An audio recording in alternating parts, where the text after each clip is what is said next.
강원도 양구 산골을 돌아다닐 때였습니다.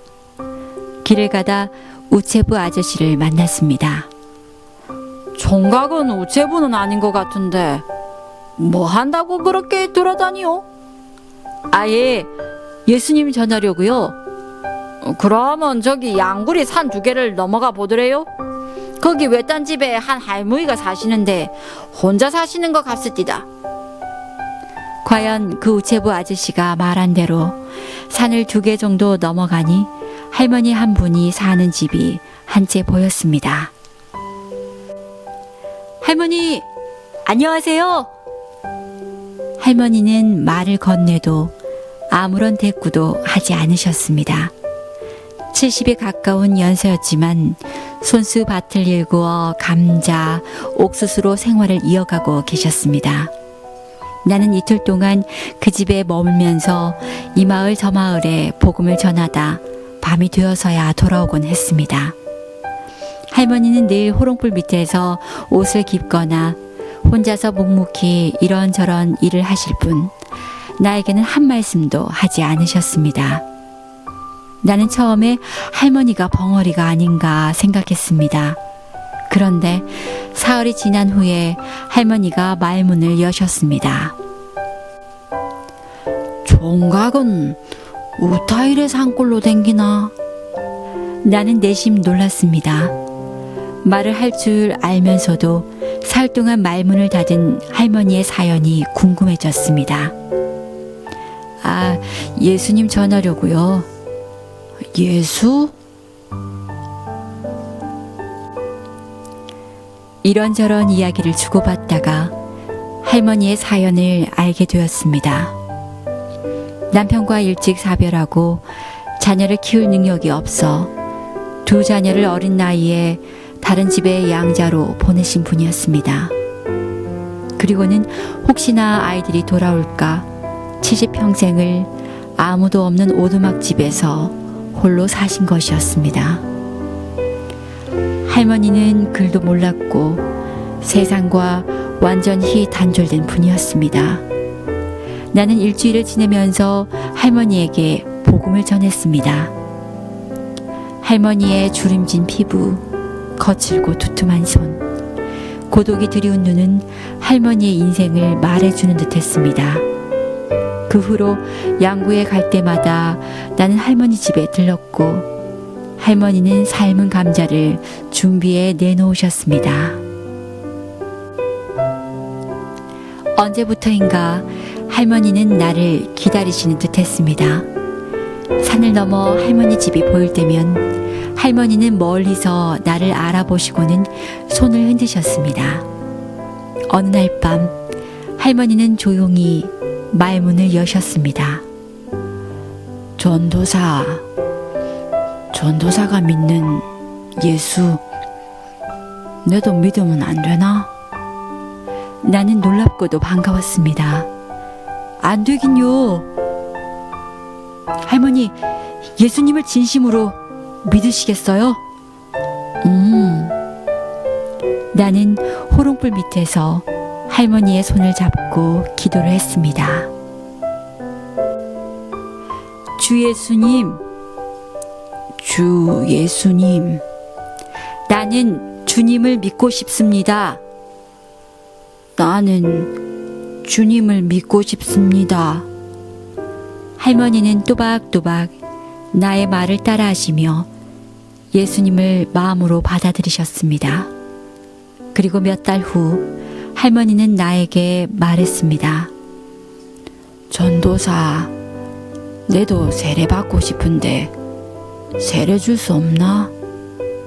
할머니, 저는 전도사라 세례를 줄 수 없어요. 그래도 천국 가니까 걱정 마세요. 몸이 아픈 할머니를 위해 나는 서울에 올라올 때마다 약국에 들러 약을 사다 드렸습니다. 그러던 어느 날이었습니다. 나는 여느 때처럼 주말에 교회를 섬기기 위해 할머니 집을 나섰습니다. 전도사, 하룻밤만 더 있다 가면 안 되나? 주일 설교가 있어서 안 돼요, 할머니. 그런데 다른 날과 달리 할머니는 계속 나를 붙잡으셨습니다. 나는 할머니 성화에 웬만하면 하룻밤을 같이 있고 싶었지만 헌신 예배 설교 때문에 어쩔 수가 없었습니다. 할머니는 몇 번 나와 실랑이를 하다가 결국 붙잡은 손을 놓으시며 물으셨습니다. 전도사, 그럼 나 하나만 물어보자. 내도 예수 믿었으니 천국 가는 거 맞나? 그럼요. 예수님을 믿으시니 분명 천국 가지요. 전도사, 확실히 내도 천국 가지? 그럼요. 성경에 하나님이 약속하셨어요. 그럼 됐다. 나는 할머니를 홀로 두고 서울로 가는 것이 마음 편치 않았지만 주일 설교 때문에 어쩔 수 없이 올라와야만 했습니다. 월요일 아침이 되자마자 나는 할머니 생각에 양구로 향했습니다. 산을 넘어 할머니의 집이 보였습니다. 그런데 할머니 집을 보는 순간 느낌이 이상했습니다.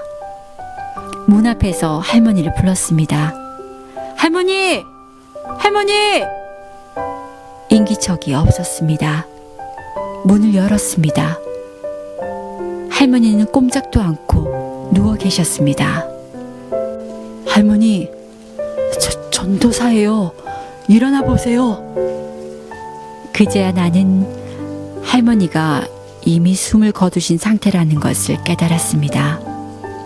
할머니는 옷이 없어 단벌을 여러 번 기어서 입다 보니 속살이 여기저기 드러나 거의 나신에 가까운 상태였습니다.